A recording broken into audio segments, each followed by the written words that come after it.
Bonsoir à tous, bienvenue dans le rendez-vous de l'info. Violence devant le lycée Balata, violence à l'intérieur du lycée Melchior Garret. Où va notre jeunesse guyanaise? Sommes-nous en sécurité dans le département? La réponse avec Olivier Le Cardinal, directeur départemental de la sécurité publique en Guyane. Vous pourrez participer au débat en direct.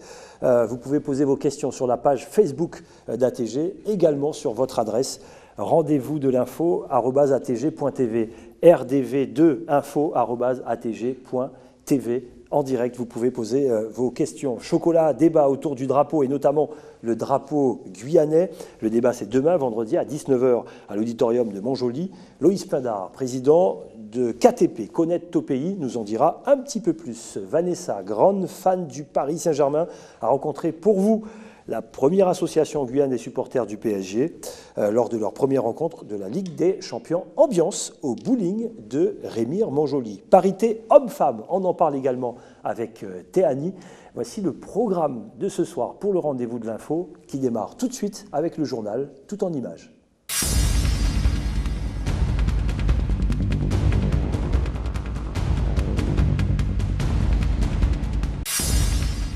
Deux agressions envers des lycéens, c'est le bilan de cette semaine. Alors que nous entamons la troisième semaine de cette rentrée scolaire, la violence en milieu scolaire, ses causes et ses conséquences sont au centre des attentions. Des actes qui pourraient s'expliquer par une déscolarisation ou encore par des difficultés d'insertion. Les agresseurs sont souvent des personnes qui sont en difficulté d'insertion sociale, qui sont souvent en échec scolaire, en échec dans l'insertion au niveau de la formation, qui sont issus de familles souvent déstructurées, dans lesquelles ils n'ont pas pu trouver des modèles forts pour se construire et s'élancer vers une vie d'adulte conforme aux attentes de la société. Pour le président de la région, Rodolphe Alexandre, ce sont des actes isolés, mais pour lesquels seront mis en place de nouveaux dispositifs de sécurité. Aujourd'hui, on ne peut pas dire qu'il y a une violence devant le bâtiment. L'agression qui a lieu dans un périmètre qui est vraiment en dehors de l'établissement.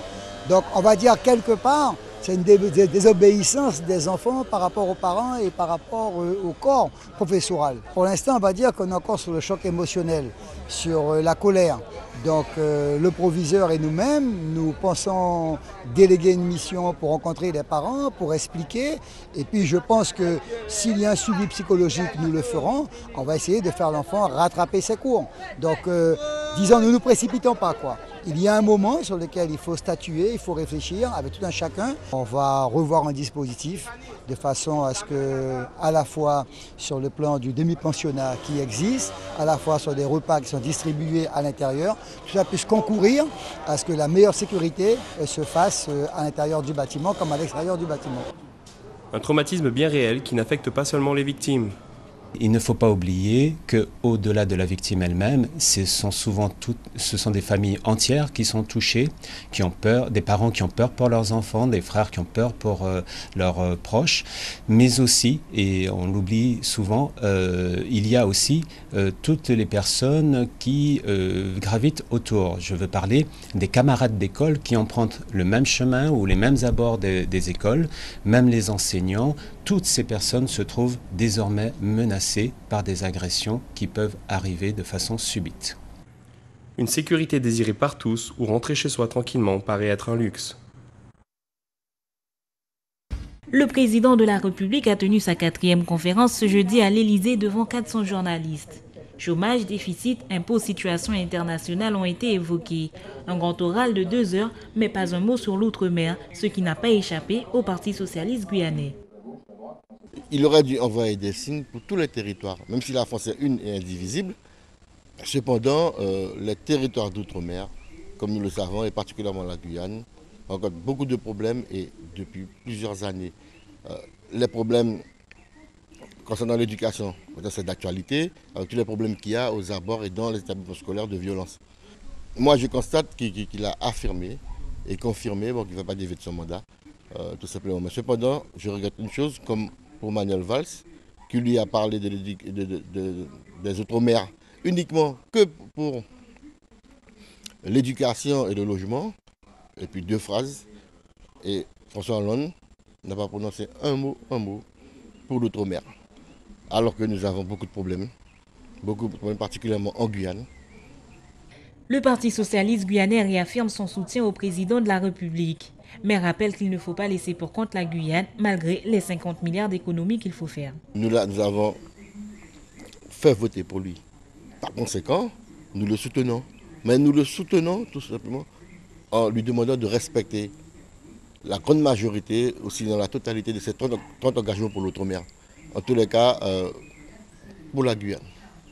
Bien que les résultats tardent à venir, le président François Hollande demande à être jugé à la fin de son quinquennat. Un pas de plus pour l'IRDTS, l'Institut de développement du travail social. La directrice, Mme Bertrand-Ivan, posait la première pierre des travaux visant l'agrandissement de l'Institut, qui grâce à cela pourrait permettre l'accueil de 150 étudiants de plus dans des formations qualifiantes du milieu médical et social. Quand nous avons commencé, nous n'avions que 2 formations et actuellement nous proposons plus d'une dizaine de formations toujours diplômantes au public. Donc allant du niveau 5, niveau CAP jusqu'au niveau 1, c'est-à-dire master. Cette construction représente la 2e tranche de l'IRDTS. Nous sommes rentrés en 2006 dans cette première tranche et avec l'augmentation de la capacité d'accueil et toutes les nouvelles formations que nous proposons au public, il fallait impérativement que nous puissions agrandir cet institut. En surface, 1100 m² de plus quand même, mais avec des salles dédiées pour des formations faites en transversale. Une construction qui reçoit l'appui du Conseil régional. En effet, outre les multiples investissements de la région pour le développement de l'Institut, la part pour l'agrandissement des locaux représente près de 30% du montant global. C'est un investissement important car il concrétise le travail de toute une équipe visant à intégrer le travail social dans notre environnement régional. D'autant plus qu'il s'agit là d'une filière d'emploi, d'une niche d'emploi très importante, eu égard au fait que nous avons une forte demande dans ce secteur, qui sera d'ailleurs amené à se développer. Concernant l'IRDTS, nous finançons pour 2013 par exemple 2 260 000 €, avec 500 000 € pour le fonctionnement, 70 000 € de bourse, 90 000 € d'investissement et 300 000 € par an concernant l'agrandissement. Ce qui signifie que sur les 3,4 millions qui concernent l'agrandissement de l'IRDTS, nous avons financé 849 656 € exactement. L'inauguration de ces nouvelles structures devrait voir le jour dans 1 an, en septembre 2015. Une nouvelle de bon augure pour les futurs étudiants. Publié hier au journal officiel, l'accord transfrontalier concernant les habitants de la frontière entre l'État de l'Amapá au Brésil et la Guyane est désormais une réalité. Pour effectuer le déplacement, le résident devra faire une carte spécifique dans le pays de destination en présentant un passeport ou une carte d'identité ainsi qu'un justificatif de domicile d'une des 2 communes. Pour les mineurs, une autorisation parentale sera nécessaire. L'accord consiste donc à une autorisation de séjour de 72 heures consécutives d'un côté ou de l'autre de la frontière, limitée au territoire des 2 communes. Sachant que les Français ont le droit de passer librement jusqu'à 3 mois par an au Brésil, le seul changement serait de s'épargner d'attendre le tampon de la police fédérale. De l'autre côté, l'accord vient simplement officialiser ce qui se fait depuis longtemps. Une avance qui se limite au niveau diplomatique, car concrètement, cela ne fera pas avancer la date de l'ouverture du pont, connu par les habitants de la frontière comme un monument historique. Aucune définition dans le cadre des échanges commerciaux. Du côté brésilien, pas d'installation douanière, sans oublier les ponts en bois qui s'écroulent et une route en état catastrophique.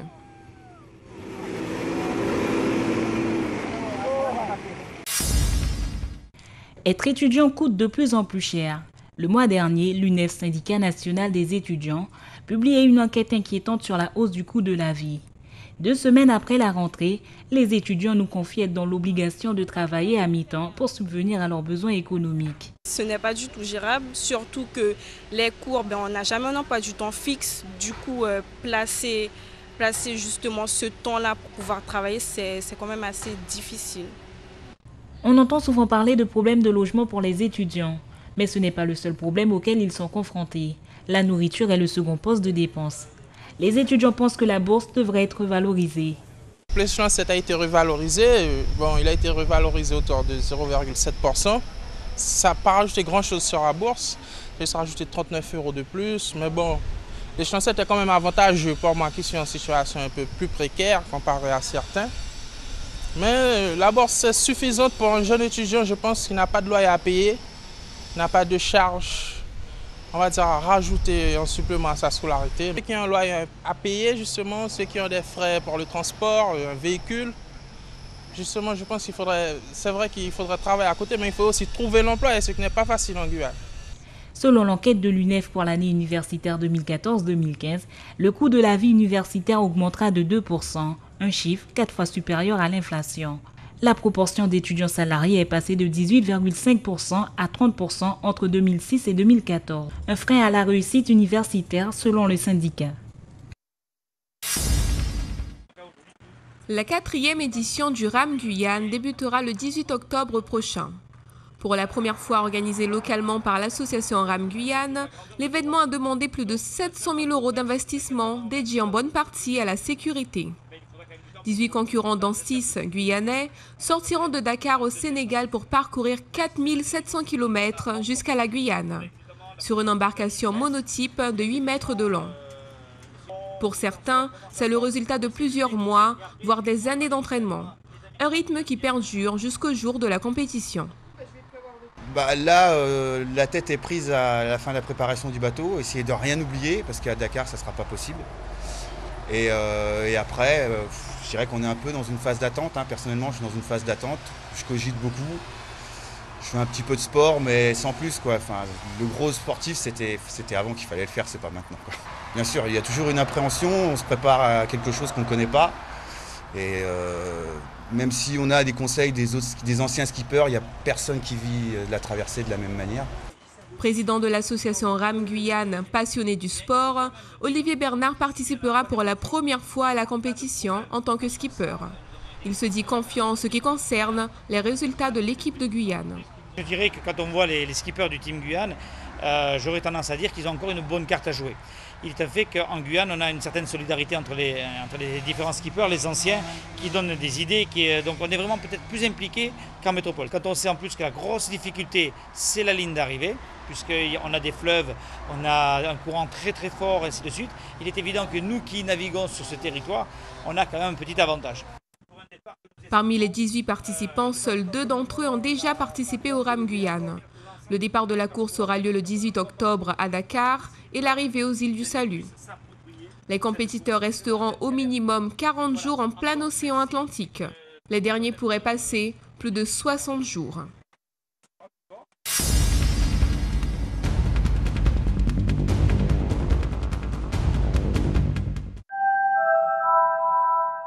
De retour sur le plateau du rendez-vous de l'info avec notre premier thème, notre premier débat et notre premier invité, Olivier Le Cardinal. Bonsoir. Bonsoir. Vous êtes le directeur départemental de la sécurité publique en Guyane. On va bien sûr parler de la violence autour et dans les lycées, mais pas seulement.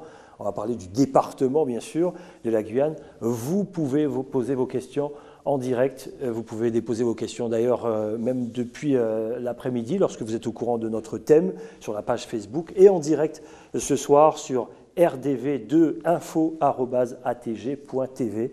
Cette émission est interactive. Vous pouvez participer bien sûr avec notre invité. D'après les chiffres, Olivier Le Cardinal, la Guyane est le département qui compte le plus d'hommes en uniforme par habitant. Vous confirmez ou pas? C'est vrai ça ou pas? Ou c'est une rumeur? Ça doit être vrai. Alors, oui, parce qu'on a beaucoup de militaires déjà, avec l'opération Harpie, également avec le centre spatial guyanais qu'il faut protéger. Donc les forces de gendarmerie sont nombreuses, nous sommes aussi nombreux. Donc ça, par rapport au nombre d'habitants, la Guyane n'est pas un département très peuplé, ça paraît tout à fait logique. Alors comment expliquer toute cette insécurité-là? Tout dépend de quelle insécurité vous parlez. Dans la vie de tous les jours Parce que chacun a des missions bien particulières. La mission Harpie, ce que fait l'armée, les FAG, n'a rien à voir avec ce que fait la sécurité publique. Donc on a chacun nos missions bien déterminées et on a des effectifs qui correspondent à nos missions propres. Quand vous entendez que la préfecture sécurise plus Ariane Espace plutôt que ses habitants, vous répondez quoi à ça? Non, je ne peux pas commenter ce genre de choses. Pourquoi les gens ont ce ressenti-là en permanence? C'est ce que ressent quand même la population. Non, je ne crois pas. Vous avez le CG qui est un centre particulier, qui est un centre stratégique, qui représente quand même 20% du PIB de la Guyane. Donc c'est un centre qu'il faut protéger, c'est normal. comme toute installation en métropole. Quand vous êtes un centre nucléaire à côté de chez vous, il est protégé et il y a peut-être plus de militaires qui gardent ce site que le petit village qui est à côté. Donc juste un sentiment, voilà. Vous dites. C'est un sentiment, tout à fait. On va commencer à prendre peut-être des questions d'ici quelques instants avec nos téléspectateurs. Il y en a. Les jeunes viennent de plus en plus armés dans les lycées. On fait quoi? On fouille à l'entrée. Proposition du collectif Trop Violence. Vous en pensez quoi? Je crois qu'il ne faut pas créer une psychose à l'entrée des établissements. Il faut responsabiliser les gens. La difficulté pour nous de la violence scolaire, c'est qu'on est au cœur de différentes choses. Tout d'abord, je le rappelle, ce sont des enfants. Donc pour les enfants, c'est d'abord le rôle des éducateurs. Le premier éducateur, ce sont les parents. Parents, de s'assurer qu'il n'y a rien que dans le cartable, il y a ce dont on a besoin pour aller en cours et pas autre chose. Les deuxièmes éducateurs... C'est pas suffisant, ça. Oui, mais c'est pour ça que je vous dis qu'on est au cœur du dispositif. Les deuxièmes éducateurs, ce sont les professeurs, c'est tout le corps professoral de l'éducation nationale. Et puis après, autour, il y a d'abord les collectivités locales et territoriales qui sont responsables de ces établissements. Et puis, cercle encore autour, police, gendarmerie, justice, préfecture. Et en fait, on est là, tous au centre de ce dispositif-là, le jeune est au milieu, et en fait, chacun fait ce qu'il peut dans son domaine, et l'objectif de tous, depuis l'année dernière, c'est de fédérer toutes ces énergies pour qu'on aille tous dans le même sens. Allez, on a des questions sur rdv2info, je rappelle, @atg.tv. Vous pouvez poser vos questions en direct. Vanessa ou Théanie? Oui. Donc, on a une question de Simone Deroura, 39 ans, qui voudrait savoir est-ce qu'il serait nécessaire de mettre des détecteurs de métaux à l'entrée des établissements scolaires? La réponse, à mon sens, est non. Il y a un règlement intérieur, ça part dans le même principe. La difficulté d'un portique, vous connaissez ceux qui prennent l'avion, le problème du portique, c'est qu'il sonne pour tout. Dans un cartable, vous avez des objets métalliques, vous avez des clés, vous avez une paire de ciseaux à bourron pour les cours et ainsi de suite. Donc ça va forcément sonner. L'important, c'est de faire comprendre aux jeunes qui rentrent qu'à un moment où ils passent la barrière du collège ou du lycée ou de l'école primaire, ils entrent dans un site qui est, en principe, pour eux, entre guillemets, sécurisé. Ils viennent là pour apprendre, ils ne viennent pas là pour se battre. Et d'ailleurs, on le voit bien, on a des difficultés. À l'intérieur, on a des bagarres, mais c'est surtout à l'extérieur que l'on a des soucis, pas à l'intérieur des établissements. Donc là aussi, il y a aussi des efforts à faire, mais je pense que mettre des portiques, des fouilles systématiques, ça serait créer de la psychose à la psychose, si vous me permettez l'expression. rdv2info@atg.tv, toutes vos questions en direct. Vanessa, une autre question? Il y en a une autre. Pourquoi n'y a-t-il pas plus de contrôle de police dans les cités? C'est une question qui nous vient de Michel de Matoury, 28 ans. Alors, des contrôles dans les cités. Alors, je parlais uniquement de la zone police. La zone police, c'est Cayenne. Toutes les autres communes, c'est la gendarmerie nationale. Nous avons les mêmes modes de fonctionnement. La seule différence, c'est que les gendarmes sont des militaires, nous sommes des civils, et nous avons des zones différentes, mais nous travaillons avec les mêmes principes, le même code pénal qui s'applique partout. La loi française s'applique sur tout le territoire. Nous faisons des contrôles tous les jours, mais on ne va pas faire des contrôles tous les jours dans les mêmes quartiers. Pourquoi? Parce qu'on ne veut pas non plus stigmatiser tel ou tel quartier. Il y a des soucis dans tous les quartiers. Et donc, tous les jours, on fait des contrôles de sécurité routière, des contrôles à la sortie des établissements scolaires, des contrôles de débit de boissons, des contrôles de commerce de proximité. Mais on le fait en fonction, d'abord, des plaintes des habitants, parce que les gens nous appellent pour nous signaler tel ou tel fait, ils viennent faire des déclarations sur notre main courante. Et en fonction de ces appels, de la délinquance que nous constatons, nous orientons nos patrouilles et nos contrôles en fonction de ces statistiques. Olivier le cardinal, le comité Trop Violence, vous les connaissez, oui. Vous connaissez leur méthode. Que pensez-vous de ce collectif? Je dis comité, mais en fait c'est un collectif. Le collectif Trop Violent part d'une chose très simple et sur laquelle ils ont raison, c'est qu'effectivement nous avons des violences scolaires. On ne peut pas le nier, c'est absolument vrai. Ils ont, je veux dire, en quelque sorte, libéré la parole, ce que tout le monde veut. Seulement, il faut être constructif. Ils mettent des cartons rouges à tout le monde. Moi, je pars un peu du principe, quand on est sportif, quand on met un carton rouge, on exclut les gens du terrain. Or, nous, ce que l'on veut, c'est fédérer les énergies et travailler tous ensemble. Donc, ce qu'on demande, Pro-Violent peut travailler avec nous, il n'y a aucun souci, mais on travaille tous ensemble, on n'exclut pas les gens. D'accord, très bien, on les reçoit demain, c'est pour ça que je vous pose la question. D'autres questions sur le site? Oui, bien sûr. Théanie? Gérard, 41 ans, de Roura, nous demande si on ne pourrait pas prévoir des cours d'éducation civique par des policiers dans les écoles. On le fait à la demande. C'est-à-dire que les chefs d'établissement nous contactent pour des interventions diverses. Ça peut être le recel, ça peut être les violences, ça peut être les stupéfiants, ça peut être la sécurité routière, ça peut être également l'instruction civique. Ça m'est déjà arrivé d'intervenir dans des collèges et des lycées à la demande des chefs d'établissement, des professeurs, même d'une classe. Parce que dans les cours d'instruction civique, on demande souvent aussi aux élèves quels sujets ils veulent, quels intervenants ils veulent. Et il m'est déjà arrivé plusieurs fois de venir à la demande des élèves. Donc de ce côté-là, il n'y a pas de souci, nous sommes disponibles. Allez, on continue à prendre vos questions sur le site de rdv2info@atg.tv. Oui, on a une, Cathy, 25 ans de Cayenne, qui propose de faire intervenir des jeunes volontaires ayant un passé de délinquants devant des jeunes comme eux. Est-ce que ce ne serait pas une solution? C'est aussi une solution. C'est un peu le principe, je ne vais pas dire des grands frères, mais c'est vrai qu'un jeune qui a eu un parcours difficile, chaotique de délinquance, s'il rentre entre guillemets dans le droit chemin, qui se sociabilise, qu'il apporte son témoignage est vraiment extrêmement intéressant. Parce qu'il va faire comprendre aux autres que cette situation-là n'est pas tout à fait normale et que surtout, il se met en dehors de la société. Et l'objectif de chacun, c'est de trouver un travail, c'est de trouver, un logement, de créer une famille, de vivre avec sa petite amie et de vivre normalement. Et ça, c'est l'objectif de tout le monde. Depuis que vous avez en charge la sécurité, on va dire, du département, quelles sont les actions concrètes et durables que vous avez menées? Alors, du département, j'aimerais bien, mais on va faire la peine au général de gendarmerie. Enfin, vous êtes Cayenne, le grand patron. Oui, de la sécurité publique, tout à fait. Vrai. Quelles sont les actions concrètes que vous avez menées et durables? Parce que souvent, on parle d'actions coup de poing sur le moment, mais des choses qui durent. Dites-nous. Alors, sur les violences scolaires en particulier, c'était jusqu'à l'année dernière presque un tabou. On n'en parlait pratiquement pas. Dans nos chiffres, quasiment aucune statistique. Donc, il y a eu un effet révélateur. Donc, nous avons organisé, parce que nous faisons plein de petites choses, on a décidé de les fédérer. Et donc, nous avons rédigé pour la rentrée scolaire un plan départemental, enfin un plan de lutte contre les violences scolaires, où il y a différents points. Le premier, c'est d'avoir des effectifs de police présents le matin, à midi, le soir, au moment de la sortie et de la rentrée des élèves. Donc on le fait d'initiative et puis à l'appel des principaux et des proviseurs des lycées et des collèges, qui nous appellent d'ailleurs tous les jours. Ça, c'est la première chose. La deuxième, c'est que l'on essaie de favoriser l'accueil, puisque nos collégiens et lycéens sont des mineurs. Donc nous avons une brigade de protection de la famille qui les reçoit en priorité, donc ils ne sont pas reçus comme n'importe quel plaignant. Exactement, on fait la même chose pour les membres de l'éducation nationale, que je n'oublie pas, qui sont aussi parfois victimes de violences. Donc là aussi, nous avons un parcours, ils nous appellent, ils prennent rendez-vous. Et nous avons également institué au commissariat, depuis l'année dernière, nous avons une permanente de l'association d'aide aux victimes qui vient tous les lundis et une assistante sociale de la mairie qui vient tous les mardis et mercredis.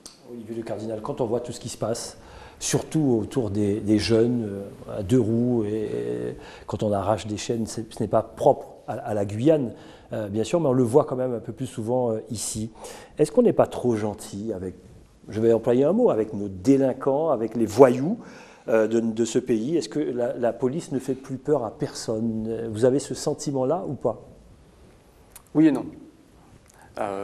Nous continuons à faire peur, on nous craint quand même. Les délinquants font tout pour pas qu'on les attrape, donc ça veut bien dire qu'ils ont peur de ce que nous les interpellions. L'objectif, le métier, notre rôle à nous, c'est de faire en sorte que la paix sociale règne le mieux possible. On est là pour établir des faits, c'est-à-dire un cambriolage, une agression.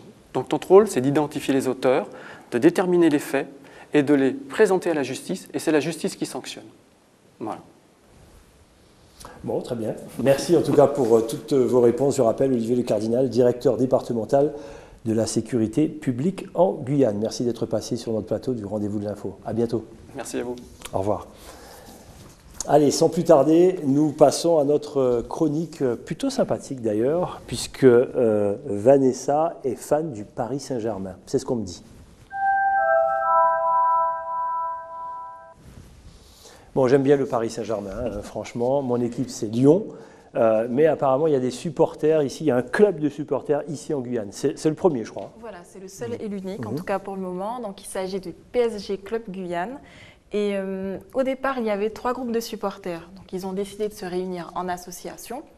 Et ils ont pour slogan le respect dans la sportivité. Et comme président d'honneur, M. Bernard Lama. Donc c'est une bande d'amis. Ils ont pour but donc de se faire connaître, évidemment, de supporter leur équipe en premier lieu et de voyager afin de rencontrer d'autres clubs de supporters et d'aller voir des matchs aussi. Ben oui. Donc il faut savoir au Parc des Princes ou ailleurs. Donc il faut savoir qu'il existe énormément de PSG clubs dans le monde et le PSG Club Guyane est en contact avec eux via les réseaux sociaux. Donc hier après-midi, je me suis rendue au bowling de Rémire où ils ont été voir le match du PSG le premier match du PSG pour la compétition de la Ligue des Champions, voilà, contre Ajax. Donc je vous propose quelques images. Donc c'est toute une organisation. Ils arrivent, ils s'installent, ils ont un vidéoprojecteur, ils installent les drapeaux et des écharpes aussi. Donc je vous laisse contempler les images et ensuite vous pourrez vivre l'ambiance. Enfin l'ambiance c'est partout, hein. Oui, mais pas gagné. Hein. Non, mais justement, on entendra les commentaires. D'accord. Et à la fin, ils ont un message pour vous, chers téléspectateurs. Bon, on va écouter ça.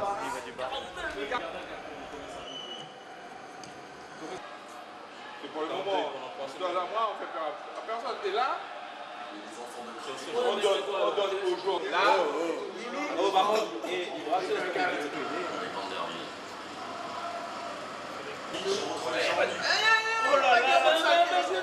hommes et femmes, hein. Alors, il n'y a pas de femmes, j'étais la seule femme au départ, mais il y a de nombreuses femmes aussi et des enfants d'ailleurs. Et là ils ont pris un but apparemment, non? Oui, effectivement, ils ont marqué en premier, mais ils ont pris un but par la suite.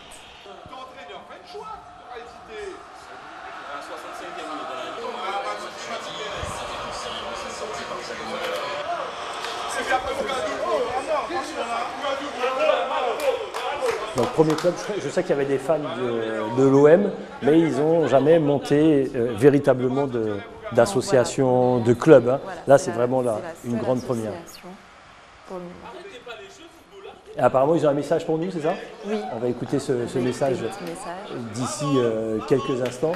On rappelle quand même que le Paris Saint-Germain n'est pas leader du championnat. On écoute. Une association qui est née depuis 1 an. Nous sommes tous Guyanais, supporters du PSG. On vous donne rendez-vous, on est là au bowling, on va ailleurs, on passe un peu partout, on a fait des voyages au Suriname, nous sommes fans du PSG et on vous donne rendez-vous sur notre Facebook. Vous pouvez nous contacter au psgclubguyane@hotmail.fr et ici on dit ici c'est Paris, ici c'est Paris. Voilà, on a reconnu Didier Vessi, on a reconnu Frédéric, il y a du beau monde. Alors, pour finir, les PSG clubs ne sont pas reconnus officiellement par le club lui-même, par les dirigeants. Donc, ils sont en train de mener une lutte, si je puis dire, pour la reconnaissance de ces PSG clubs. Donc, prochainement, ils devraient se déplacer en métropole et notamment vers le Parc des Princes pour essayer de se faire entendre. Et puis, bien sûr, si vous êtes fan de foot et fan de PSG, vous pouvez les rejoindre. Et il suffit de les contacter sur leur Facebook, PSG Club Guyane, tout simplement. Voilà, merci en tout cas Vanessa pour ce beau reportage. Vous êtes aussi fan du Paris Saint-Germain. Fan du Paris Saint-Germain et du foot en général. D'accord, je vous ai vu dans les couloirs avec le maillot de Paris Saint-Germain. Ça vous va bien, hein? Franchement, très sexy. Allez, on continue avec la parité homme-femme. On en parle dans les entreprises. C'est Théanie qui nous en dit plus. Parité homme-femme, en tout cas pas sur le plateau du rendez-vous de l'info. Vous êtes 2, je suis tout seul. Hein. Donc déjà, ça commence mal là. Vas-y Théanie. Eh bien oui Gilles, donc on va peut-être tout d'abord discerner 2 termes spécifiques qui sont l'égalité homme-femme et la parité homme-femme. Est-ce que vous connaissez la différence? Mais bien sûr, mais je vous laisse le dire aux téléspectateurs, comme tous les soirs. Alors, pour parler de parité, si vous voulez, pour l'exprimer le mieux possible, on va prendre la traduction d'un simple principe. Un travail de valeur égale mérite un salaire égal. C'est une phrase qu'on pourrait placer sur le principe de la parité. Quant à l'égalité, ça serait plus que les hommes et les femmes disposent des mêmes droits, des mêmes devoirs et tout simplement des mêmes choses en fait. Donc, quand on parle d'hommes et de femmes qui disposent des mêmes choses, on ne doit pas confondre le fait du fait qu'ils aient les mêmes droits, ils doivent être pareils. Il y aura toujours une différence. La légalité au niveau de la loi, au niveau du salaire des entreprises, mais pas forcément au niveau des attitudes et des activités. Donc là, on va un petit peu plus pousser le sujet dans la parité homme-femme au niveau des entreprises. Est-ce que vous savez qu'il y a une parité, mais il y a aussi une complémentarité des hommes et des femmes? Et j'attends la suite. Alors, pour parler de la complémentarité, je vais prendre un exemple tout simple pour le métier du facteur. Avant, à ses débuts, le métier du facteur, le facteur avait tout sur lui. Il portait tout à la main, il se fatiguait, si on peut dire. Oui, et puis avec l'évolution du métier, avec l'arrivée des femmes, on a une complémentarité puisque le métier a évolué. On est passé d'un facteur qui portait tout par lui-même à un facteur qui s'est vu un peu les choses facilitées. On les a vus à vélo. Voilà, on les voit maintenant à vélo, on les voit en voiture, il y en a même... Pas n'importe quelle voiture. Hein. Ah non, pas n'importe quelle voiture, bien sûr. Ils sont en 4x4 maintenant, on les salue, ils sont en 4x4, de très très beaux 4x4. Voilà, et on peut aussi trouver dans la ville de Metz en France des facteurs qui font leur tournée en bus. D'accord. Voilà, c'est une nouveauté, c'est tout nouveau, il n'y a même pas un mois. D'accord. Donc pour continuer sur notre sujet, au niveau de la parité, sachez que bon, sur à peu près 100 entreprises, il y a que... Enfin, 100 entreprises, 100 métiers, il y a 12 métiers où on retrouve vraiment les femmes qui sont cantonnées dans ces métiers-là. Est-ce que vous savez comment ça s'appelle? Vous allez encore nous le dire. On va l'apprendre ce soir. Oui. Eh bien oui, c'est un... de verre, quelque chose comme ça? Non, ça c'est la paroi de verre. Ah, paroi de verre. Paroi de verre, c'est-à-dire vous prenez une paroi, quand on est entre deux parois, comme un peu dans une douche, on est cantonné entre deux choses. Eh bien c'est le cas pour les femmes, par exemple dans les métiers d'infirmière, les métiers de ressources humaines ou de communication, où donc elles sont cantonnées. Ensuite, un deuxième terme à ne pas confondre, le terme des plafonds de verre. Plafond de verre. Plafond il y a une paroi de verre et plafond voilà, de verre. C'est deux termes bien spécifiques. Au niveau des plafonds de verre, donc c'est qu'un certain seuil de responsabilité dans une entreprise, c'est-à-dire par exemple les cadres, on va bien sûr trouver moins de femmes. C'est en train d'évoluer, mais on en trouve moins, bien sûr. C'est en train d'évoluer, bien sûr, mais je pense que les femmes ont des responsabilités en dehors du travail, entre les grossesses, les enfants. Elles ont peut-être moins de temps pour ces métiers qui demandent beaucoup plus d'implication. Donc, on retrouve à peu près entre 5 et 8% de femmes à la tête de grandes entreprises ou de direction. Donc, après, pour continuer donc un peu sur ces termes d'égalité, on a eu une grande évolution historique à ce niveau-là. On va tout d'abord commencer par une date clé, la date du droit de vote des femmes. Est-ce que vous connaissez la date? Ah, mais c'est que des questions pièges.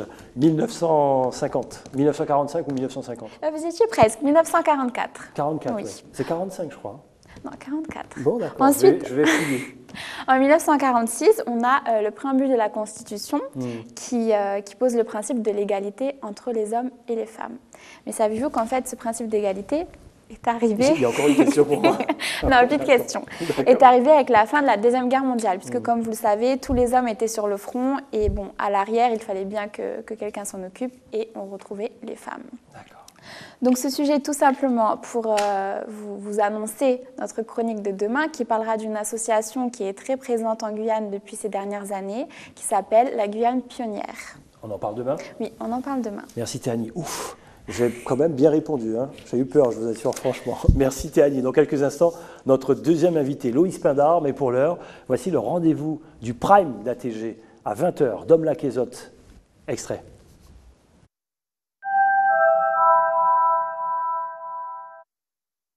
Alors aujourd'hui, je suis à Mana pour vous. Mana très chouette, et puis Mana chouette parce qu'il peut attirer, pour montrer des produits de qualité aussi.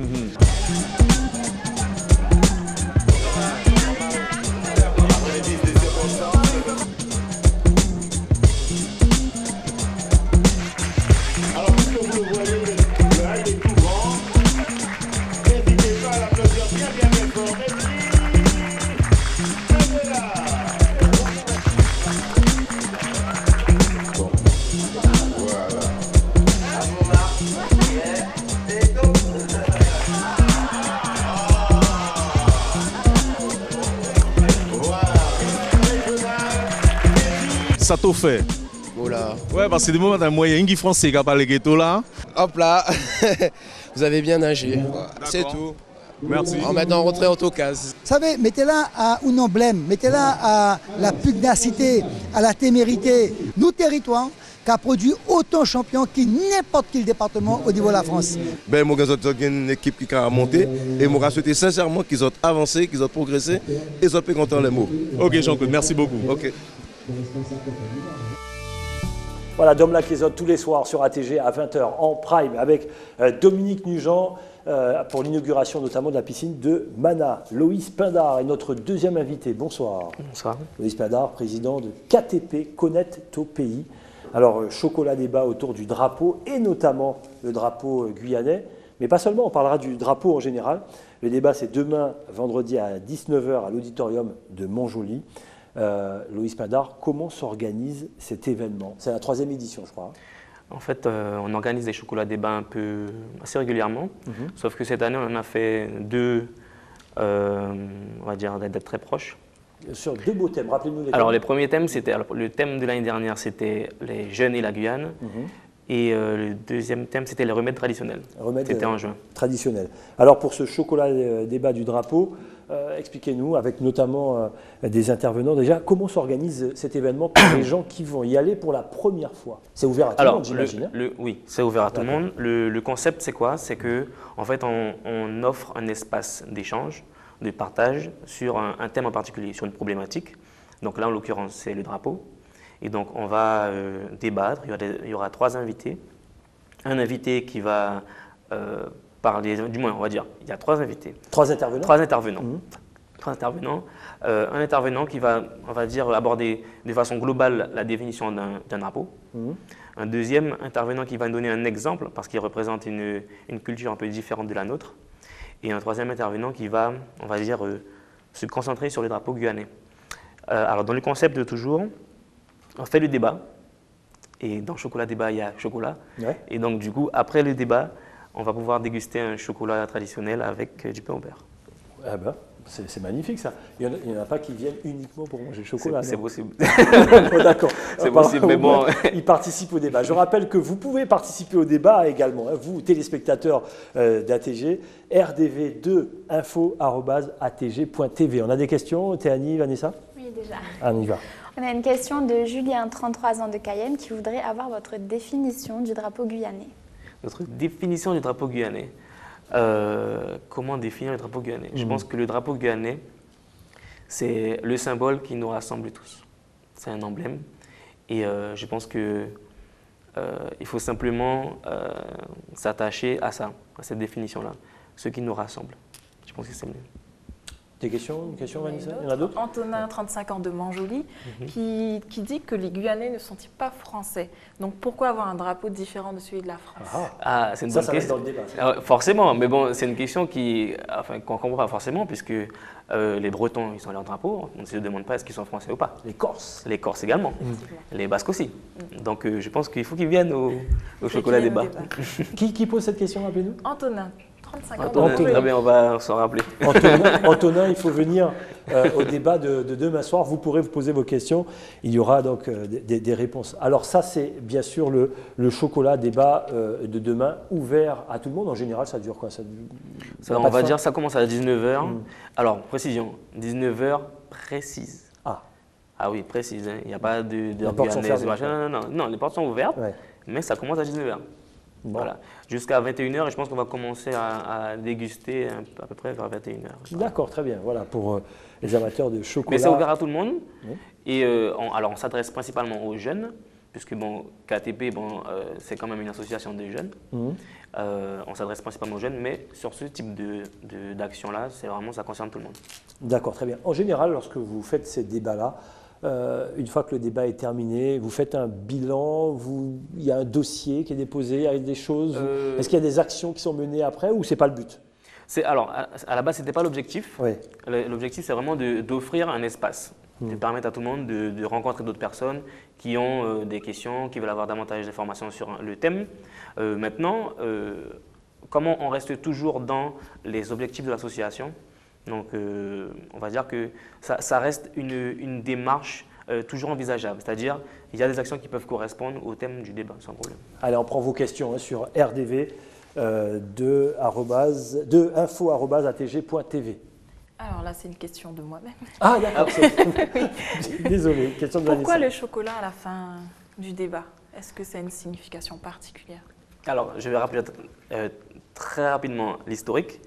On a commencé à faire des chocolats débat en famille. Et en fait, en l'occurrence... C'était le matin à l'époque? C'était au petit déjeuner, non? Non, du tout, du tout. C'était l'après-midi. Et il s'avère que la première fois, il y avait un chocolat. Et ma maman avait fait un chocolat. Et donc, du coup, on a simplement gardé le concept. Mais le chocolat, ça se mange à n'importe quelle heure. Hein. Oui, bien sûr. Le matin, le soir, c'est bon. Hein. Et on voit les images du drapeau, notamment. Ça veut dire que ce jour-là, s'il y avait un Colombo, vous l'auriez appelé Colombo Débat, c'est ça? Peut-être. Pourquoi pas. Alors, connaître au pays, ce n'est pas seulement le chocolat débat. Rappelez-nous les objectifs de l'association. Alors, les objectifs de l'association. Alors, le premier objectif, c'est valoriser la Guyane. D'accord? Donc, c'est pour ça que dans nos actions, on rencontre les personnes, on va dire, chez eux. C'est-à-dire qu'on se déplace dans les communes, on va vraiment rencontrer la Guyane. Donc, on va découvrir. C'est un aspect un peu, on va dire, c'est ce que les gens connaissent davantage. Le deuxième objectif, c'est favoriser les échanges, principalement culturels, mais également sportifs. Donc, pour vous donner un exemple très rapidement, quand on est allé à Grand Senti, c'était en 2009, je crois, on a, comme on était une grande quantité de jeunes de l'île de Cayenne, on a fait un échange entre du Kaseko et de la Leke. Donc, on a dansé sur de la Leke et les jeunes de Grand Senti ont dansé sur du Kaseko, donc c'était très, très intéressant. À titre personnel, oui, allez-y. Pour finir, le troisième objectif, c'est renforcer la cohésion. Donc l'objectif, c'est vraiment de créer des liens et que finalement, on se ressente sur ce qu'est un Guyanais. Voilà. Dites-nous l'endroit en Guyane qui vous a le plus marqué, un endroit où vous vous sentez vraiment bien. Il y en a plusieurs. Allez, deux endroits. Dites-nous pourquoi. Alors, ce que je vais dire, c'est où on est déjà allé. On est déjà allé. On est allé à Kamopi, on est allé à Grand Senti, on est allé à Saül, à Wanari, on est allé aussi à Regina, à Awala. Et à chaque fois, c'était des moments vraiment très intéressants. Je pense que le moment le plus enrichissant, c'était d'aller dans une des communes où il n'y a pas de rivière à côté. C'est Saül, on est vraiment au milieu de la forêt. On a fait des randonnées de 2 heures de marche. Et à chaque fois, on arrivait sur une petite crique, justement, où là, c'était... Tranquille. Ah ouais, vraiment magnifique. Et les gens sont magnifiques. C'est ce qu'on oublie de dire, c'est qu'on ne va pas seulement pour visiter. On va rencontrer des gens et à chaque fois, on organise des débats. Un chocolat débat parfois, mais vraiment pour qu'on puisse échanger sur le mode de vie et voir comment les gens vivent, comment ils pensent aussi, comment, on va dire, ce qu'ils pensent de ceux qui vivent sur le littoral. Et donc du coup, c'est très, très, très enrichissant. Voilà, connaître Topéi. Et je suis sûr que ça vous intéresse, les filles, d'aller faire un tour vraiment avec KTP pour aller faire de beaux reportages pour le rendez-vous de l'info. Loïs Madar, merci d'être passé sur le plateau. On rappelle, chocolat débat autour du drapeau. C'est demain à 19h à l'auditorium de Montjoly. C'est comme ça qu'on se dit au revoir. Vous voulez rajouter quelque chose, j'ai l'impression? Non, non. D'accord, ok, très bien. Je vous ai vu bouger. Voilà, c'est comme ça qu'on se dit au revoir dans le rendez-vous de l'info pour se donner rendez-vous demain. Passez une excellente soirée. Sans plus tarder, voici le journal de BFM. N'oubliez pas, à 20h, Dom Laquezotte pour la piscine de Mana. Bonne soirée.